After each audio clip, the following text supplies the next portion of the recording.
विद्यार्थी मित्रों, आज हम कक्षा 10वीं विषय भूगोल पाठ चौथा जलवायु की जानकारी प्राप्त करेंगे। जलवायु के बारे में हम देखेंगे भारत एवं ब्राज़ील की जलवायु देखेंगे। देखिए, ब्राज़ील की जलवायु और भारत की जलवायु तुलनात्मक अभ्यास करेंगे। भौगोलिक स्पष्टीकरण देख लेंगे। आप 27 पेज पर आ जाइए। टेक्स्ट बुक आपकी खुली होनी चाहिए। और जो विविध 4 महानगर है ब्राज़ील के, उसके बारे में जानकारी प्राप्त कर ली है हमने। अब हम ब्राज़ील भौगोलिक स्पष्टीकरण। ब्राज़ील का अक्षांशीय विस्तार अधिक होने के कारण जलवायु में विविधता पाई जाती है। अक्षांशीय विस्तार कहने का मतलब है कि ब्राज़ील उत्तर दक्षिण अधिक विस्तार वाला देश है। जैसे भूमध्य रेखा के पास उष्ण तो मकर रेखा के पास समशीतोष्ण जलवायु पाई जाती है। दक्षिण पूर्वी और उत्तर पूर्वी दिशा से आने वाली पूर्वी व्यापारिक हवाओं के कारण इस देश में वर्षा होती है। ब्राज़ील की उच्च भूमि का कुछ भाग उत्तर के तट तक है, यानी उत्तर के समुद्री तट तक विस्तरित है, जहाँ पर ये अटलांटिक महासागर है वहाँ तक। उसके बाद सागर से आने वाली हवाओं को विशाल कगार अवरोध पैदा करते हैं, इसीलिए तटीय भाग में वर्षा होती है। उच्च भूमि जो है कि परे यानी विरुद्ध में अवरुद्ध वर्षा का प्रभाव कम होता है, इसीलिए वहाँ उपलब्ध अल्प वर्षा होती है। ब्राज़ील में यह वृष्टि छाया प्रदेश कहलाते हैं। पूर्वोत्तर दिशा के पाया जाने वाला है इस शुष्क प्रदेश को अनावृष्टि चतुर्भुज के नाम से जाना जाता है। अनावृष्टि चतुर्भुज की मतलब ये होता है कि वहाँ कम वर्षा वाला प्रदेश निर्माण हुआ है। अब हम देखेंगे यहाँ पर तापमान के संदर्भ में ब्राज़ील का उत्तरी प्रदेश उष्ण है, उत्तर वाला भाग। कारण क्या है कि उत्तर में विषुववृत्त रेखा अमेज़न के मैदान के पास से गुजरती है, सीधी किरण सूर्य की पड़ती है।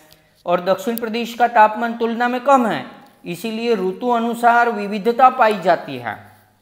ऋतु अनुसार, उसको मौसम के अनुसार विविधता है। ब्राज़ील के तटीय भाग में भूमध्य रेखा के पास, जीरो अक्षांश विषुववृत्त रेखा को भूमध्य रेखा भी कहते हैं, तापमान के कुछ अधिक अंतर नहीं पाया जाता है। इस प्रदेश में हवाओं के ऊर्ध्व दिशा के वहन अंतर उष्णकटिबंधीय एकत्रीकरण विभाग क्षीण होने के कारण चक्रवात कभी कभी ही निर्माण होता है। देखिए, ये परीक्षा में कई बार पूछा जाता है कि ब्राज़ील में चक्रवात बहुत कम निर्माण होते हैं, तो उसका कारण यह है कि ब्राज़ील के तटीय भाग में भूमध्य रेखा के पास तापमान में कुछ अधिक अंतर नहीं पाया जाता। चक्रवात कब आते हैं कि तापमान कम यानी ठंडा और गर्म वो दोनों इकट्ठे होते हैं, तब चक्रवात निर्माण होते हैं। इस प्रकार में हवाओं के ऊर्ध्व दिशा में वहन, ऊर्ध्व दिशा मतलब ऊपर घूमती घूमती हवा ऊपर जाती है। ऊपर जाने के बाद वो ठंडी और हल्की, नीचे हल्की रहती है, वो ठंडी जाती है। तो अंतर उष्णकटिबंधीय एकत्रीकरण विभाग कि ऐसी दो हवाएं कोई एकत्रीकरण नहीं होती, क्षीण होने के कारण ये चक्रवात कभी कभी ही निर्माण होते हैं, वरना वहाँ पर चक्रवात निर्माण नहीं होते। इस प्रदेश का अधिकांश भाग उष्णकटिबंध में आता है। देश के, ब्राज़ील की बात कर रहे हैं 28 पेज पर, देश के उत्तरी भाग से भूमध्य रेखा गुजरती है। इस भाग में हवा का तापमान अधिक रहता है, यानी हवा गर्म रहती है, पतली रहती है। और अमेज़न के मैदान में औसत तापमान 25 सेल्सियस से 28 सेल्सियस तक रहता है।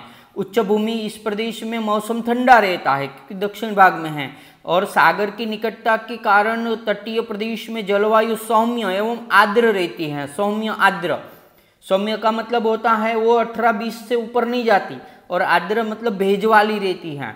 अमेज़न नदी घाटी में करीब करीब 2000 मिमी वर्षा होती है, अधिक वर्षा।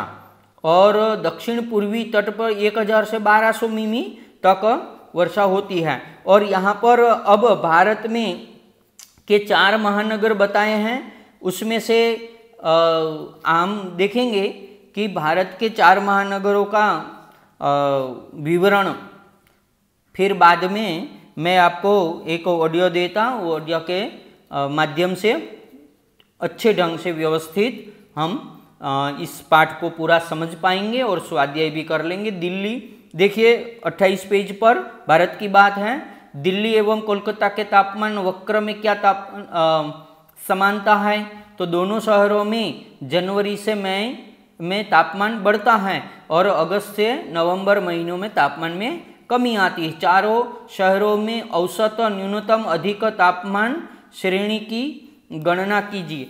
तो देखिए यहाँ पर दिल्ली है, शीतकाल में 6 सेल्सियस से 41 धूपकाल में चला जाता है। कोलकाता कम तापमान 9 सेल्सियस से 37 सेल्सियस तक बढ़ जाता है और मुंबई में 16 सेल्सियस से 34 रहता है और चेन्नई में 21 सेल्सियस से 39 रहता है। तो इसी प्रकार से चारों शहरों का तापमान है। किस शहर की तापमान कक्षा कम और उससे क्या निष्कर्ष निकलता है, तो चारों शहरों में जो चिन्ह हैं उसमें अधिक और न्यूनतम दोनों के बीच का जो अंतर है वो कम दिखाई देता है, इसीलिए ये समशीतोष्ण अथवा तो सम जलवायु वाला शहर कहा जाएगा। और किस शहर की तापमान कक्षा अधिक है, इस आधार पर जलवायु के आप देख सकते हैं यहाँ पर जलवायु के बारे में क्या पता चलता है। तो देखिए दिल्ली न्यूनतम 6 सेल्सियस है और अधिकतम 41 धूपकाल में चला जाता है। उसका मतलब ये है कि दिल्ली विषम जलवायु अथवा तो विषम अधिक अंतर पाया जाता है, विषम है जलवायु। और मुंबई के तापमान एवं वर्षा के आधार पर जलवायु का अंदाज लिखिए। तो मुंबई में कैसा है कि मुंबई में 16 सेल्सियस से 34 तक है और जलवायु तापमान, और वर्षा है जून महीने में 450 मिमी और जुलाई महीने में 750 मिमी वर्षा अनुमानित होती है। और मुंबई उष्ण आर्द्र प्रदेश अथवा तो शहर माना जाता है। भारत में किस महीने में अधिक वृष्टि होती है, तो भारत में जून और जुलाई महीने में अधिक वृष्टि होती है। इस प्रकार से हम अभी बाकी का जो है ऑडियो में देखेंगे। धन्यवाद, आप इतना करिए।